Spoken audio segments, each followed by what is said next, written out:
pohon bambu sebesar ini berapa tahun nih? Wih, gile. Bambu petung. Bambu petung. Ini kan emang areanya hutan bambu dulu ada gitu ya. Bambu petung. Apa ini namanya Mas? Bambu apa? Bambu petung. Bambu petung. Ya. Ini udah ada dari tahun berapa? Kalau hutan bambunya sendiri? Kalau aslinya kebun dari dulu sudah ada. Oh gitu. Ya, setelah ada rumah budaya ini baru yang pohon kecil dibersihkan, tapi pohon-pohon yang besar dipertahankan. Oh. Kontur tanah juga asli semua. Oh. Selamat datang Bapak Ibu di Rumah Petro Karangkleta. Ini ada beberapa koleksi, yang ini namanya Asrama Anak Bajang, tapi nanti kita yang setelah baru ada sedikit pembenahan. Ini kita yang ke bagian yang karya-karya seni yang ada di luar dulu. Nanti di sini ini sebagai rumah budaya. Ya, lebih banyak kegiatan-kegiatan juga untuk pentas kesenian, sastra maupun yang lain-lainnya.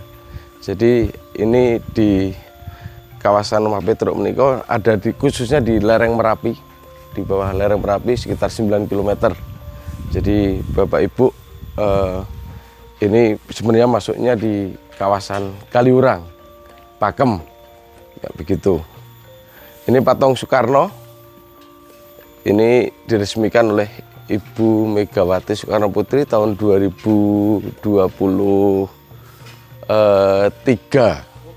bulan Agustus. Iya, ini karya Pak Dunadi. Temanya Soekarno, tapi beliau membawa buku karena di sini berkaitan dengan literasi. Jadi bukan tongkat komando Bapak, tapi di sini lebih ke membawa buku. Dan di bawahnya ini ada batu, ini batu Merapi. Ini batu Merapi tahun 2010 waktu erupsi Merapi 2010 yang sangat dahsyat itu, kebetulan kami dapat ini. Baik, Rumah Petro ini sebenarnya awalnya hanya untuk rumah menulis. Rumah menepi atau domus scriptorum, rumah menulis. Ini memang dulu hanya ada satu rumah kecil, Bapak Ibu, yang kecil yang di belakang depan ini. Tapi ini tahun 2000 awal, jadi sudah 25 tahun kalau sampai hari ini. Dan ini terus terang saja didukung oleh banyak teman-teman seniman yang terlibat dalam pembangunan tempat ini, dan kami mengusung tema atau tempat ini sebagai rumahnya Petro. Rumah Petro. Jadi kami mengambil ikon Petro-nya, filosofinya sebagai rumahnya rakyat siapapun lah. Petro sendiri sebagai ikon masyarakat kebanyakan atau masyarakat umum. Dan makanya tempat ini kami pakai simbol Petro itu sebagai ini rumahnya siapapun bagi teman-teman yang datang ke sini tanpa melihat latar belakangnya apa.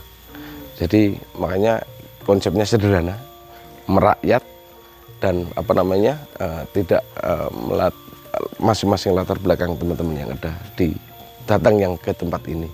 Jadi di tempat ini bukan hanya untuk museum saja, tapi kami juga ada wismanya juga yang biasa dipakai untuk menginap baik teman-teman mahasiswa maupun teman-teman yang lain untuk kegiatan-kegiatan semacam workshop, semacam kegiatan keagamaan juga ada. Dan nanti ada tempat untuk umum Bapak, tapi khusus untuk rombongan. Bapak Ibu, ini Candi Perdamaian.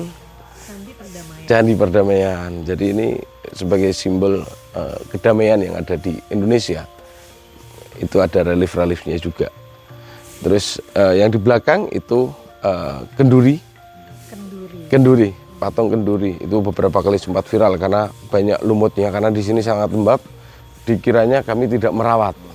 Tapi walaupun sudah kami cat dalam waktu 2 bulan, sudah tumbuh lagi, apalagi itu terakota. Iya, terakota. Lebih artistik sih. Sebenarnya, nah itu Mbak, banyak yang menilai artistik, tapi kalau mohon maaf sekarang di era media sosial, wah orang komentarnya itu, waduh enak sekali Pak, ya asal ngetik aja, ini nggak dirawat dan bla bla. Ya sudahlah, saya udah nggak mau dengar, sudah terserah lah saya bilang gitu. Tapi kalau teman-teman seniman bilang begini, emang kamu bisa atau nggak lumut? Udah bisa. Lumut ini yang mahal. Cuman apa nggak bikin apa Kropos. kropos gitu? Itu yang saya khawatirkan sebenarnya. Tapi pada prinsipnya ternyata enggak Pak. Ternyata enggak. Nah, iya. Nah itu temanya kenduri. atau berbagi berkat. Kalau di Jogja itu masih banyak ya yang kenduri untuk acara-acara syukuran. Artinya temanya itu adalah kita bersyukur dan kita berbagi rezeki dengan sanak saudara dan tetangga kanan kiri. Itu temanya, Ibu. Ya, begitu. Mas Santo, ini Ya. kan selain merawat budaya, tapi merawat alam juga. Iya. Ada tim khusus nggak sih yang merawat bambu sebesar ini, pohon-pohon, apa Jadi- semua natural aja tumbuh? Ini sebenarnya jadi konsep awal kami, terus terang aja. Kami membangun tanpa mengurangi tanaman yang sudah ada. Oh, awalnya memang sudah. Memang ini tanaman asli semua. Dan kami mencoba menyempit-nyempitkan bangunan yang ada, walaupun sekarang kerasa artinya pohonnya itu cepat gedenya. Akhirnya rumahnya yang terdesak. Akhirnya maintenance yang sangat luar biasa. Memang enak karena kita dapat udara yang segar, Oksigen. oksigennya yang bagus, dan kita di pinggir Kaliboyong. Oh, Jadi pinggir tempat Kaliboyong. pinggir Kaliboyong itu yang berhulu di Merapi. Iya. Oh, Jadi ini memang tempatnya sangat dingin dan hening. Makanya dan hening. iya, makanya konsep kami adalah ini sebagai rumah menulis atau rumah menyepi. Konsep awal kita di situ. Tapi ternyata idealisme itu kadang-kadang tidak seiring berjalan dengan perawatan. makanya kita tetap juga harus butuh duit. Kayak begitu. Mari. Ini ada berbagai macam pohon asli sini. Ada pohon bambu petung, ada pohon kuning, ada pohon bambu apus. Nah, ini pohon beringin. Kami sebenarnya ada beberapa beringin putih. Dulu dikasih kalau nggak salah Kalaman atau mana, tapi nggak ada yang bisa tumbuh. Tapi kalau yang beringin dari asli Merapi malah semuanya udah gede-gede semua. Ini sekitar 15 tahun. Beringin dari kecil. Satu yang nggak ada. Apa Bapak? Bambu bulung Bambu bulung nggak ada. Nggak Kami ada, ya? kebetulan nggak ada. Tapi bambu kuningnya ada, ada. bambu apus ada, bambu petung ada, bambu derinjing ada. Bambu Kayak gitu. bulung ya. Iya, Mas Santo, Itu. luas lahan berapa sih, Mas? kurang lebih 2 hektar. 2 hektar. 2 hektar. Tapi awalnya kami cuma 1000 meter, Mbak.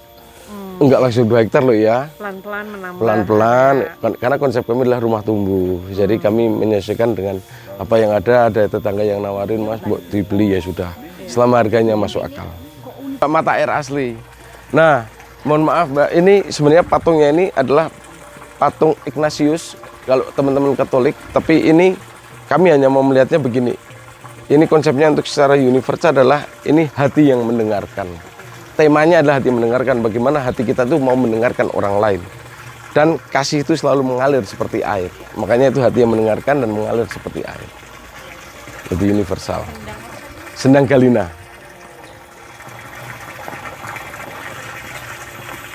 Minta ada kegiatan latihan musik gamelan, karena kami juga punya gamelan. Nanti kami datangkan yang bisa mengajari untuk berlatih ya. Bikin workshop dengan bambu. Workshop dengan bambu bisa, workshop dengan janur bisa. Mau bikin acara mural atau melukis bisa. Teater ada. Outbound ada. Sebenarnya jemparingan ada, cuman panan. Kami punya panannya, cuman kami nggak punya tempat yang agak luas. Karena ini kalau meleset nanti kena orang. Kami ada sebenarnya, jemparingan itu ada. Nah, nanti biasanya kalau Bapak Ibu menghendaki misalnya itu semacam catering atau keakraban, malamnya pengen misalnya masakan yang live cooking, misalnya bakmi Jawa bisa. Angkringan bisa. Jadi bakmi Jawa nanti datang di sini masak di sini, tapi itu buat acara-acara yang pelan-pelan sih, pelan-pelan, moga-moga.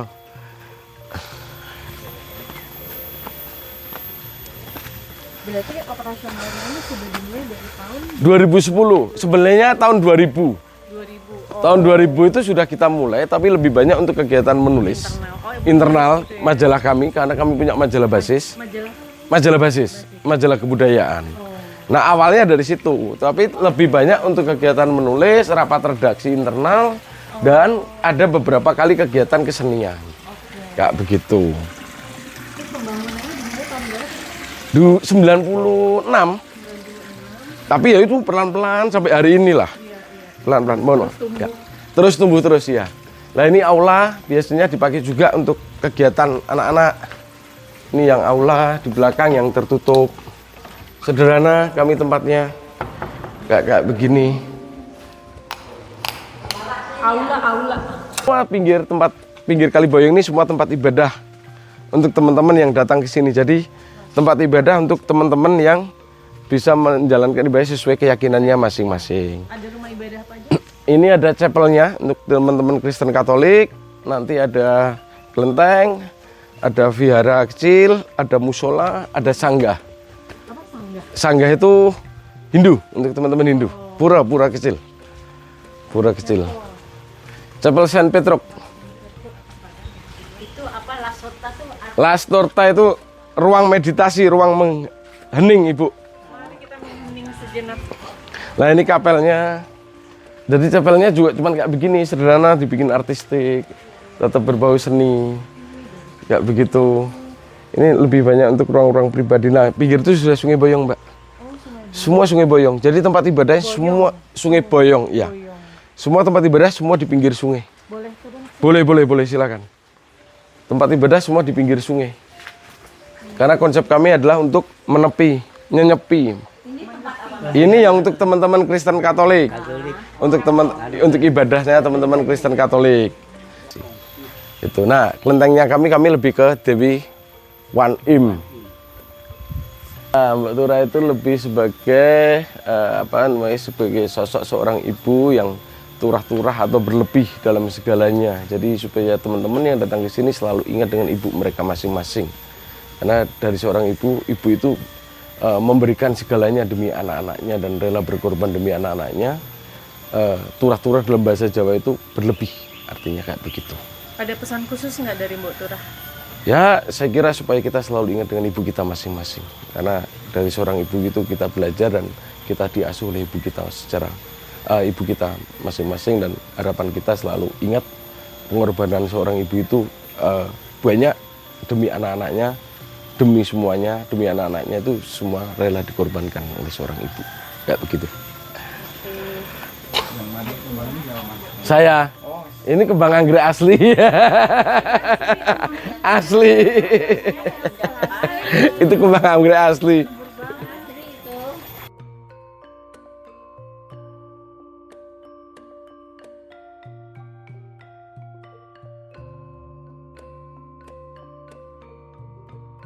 Pada di sini, dan ini kalau di Bali kan menghadap ke Gunung Agung.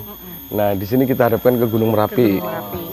Kebetulan kita pas di mana? Di lereng Merapi. Gitu. Ini Candi Suwung. Candi apa? Suwung. Candi Suwung itu kosong. Kosong. Makanya atas itu paling kosong. Jadi ini sebenarnya konsepnya adalah kita harus menimbalkan segala hawa nafsu manusia kalau kita mau berdoa kepada Tuhan. Kita tuh konsepnya di situ. Nah, Mbak, kami nggak ada arsitek loh. Kita nggak ada arsiteknya juga. Nggak pakai, Bapak. Tumbuh bersama. Nggak ada. Pokoknya mana dibangun itu. Iya, supaya kami itu selalu ngetok arsitek siapa? Kita arsiteknya lah ngetot ke rasa. Dalam tuh, Mas. Ngetot ke rasa aja. Hati-hati licin, ye.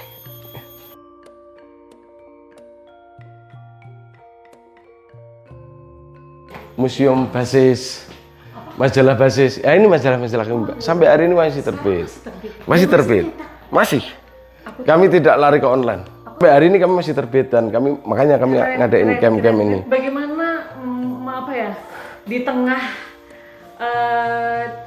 gempuran digital, terus kamu media eksis gitu loh. Itu Nah, gimana tuh caranya? ini justru kami malah mencoba bagaimana mengembalikan ke situ, karena yang saya lihat orang baca betul. Iya. Sekarang digitalisasi kita nggak bisa menolak dan kita tidak anti, tapi orang mau membaca itu juga lebih tahan kalau baca dalam bentuk secara fisik daripada digital. Nah, ini minat khusus tentu, dan memang tidak seperti zaman dulu, tapi masih adalah yang setia sampai hari. Dan kami mencoba Jadi lebih eksklusif ya. betul.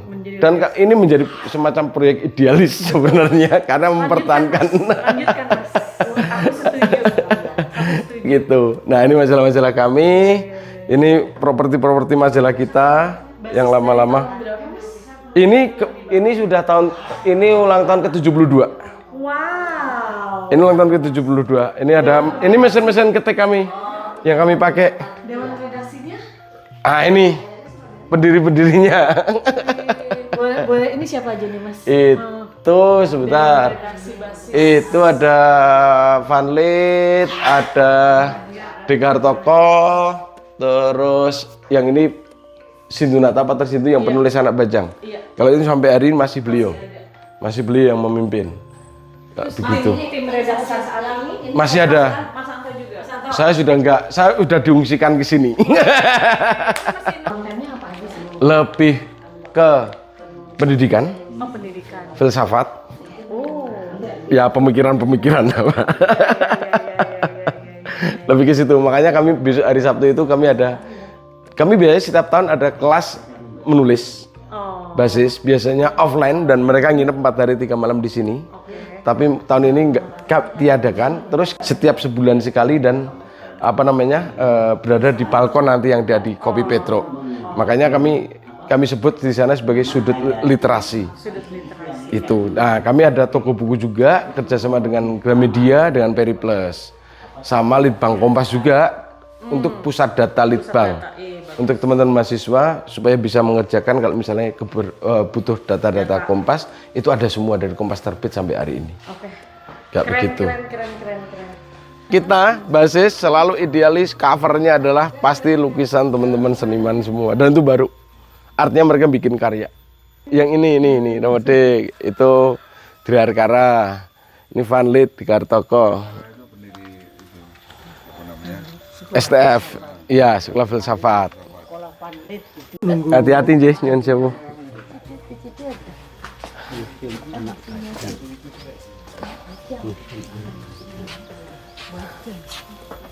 Nanti enggak atas awas ya. Lah ini asrama Anak Bajang. Ya, ini diambil dari novelnya Anak Bajang Menggiring Angin. Ini keterangan, ini Romo Sindu yang menulis. Jadi Anak Bajang Menggiring Angin dan sekarang sudah ada Anak Bajang Mengayun Bulan. Sudah ada Anak Bajang Mengayun Bulan. Ada Bapak. Nah, ini lebih ke untuk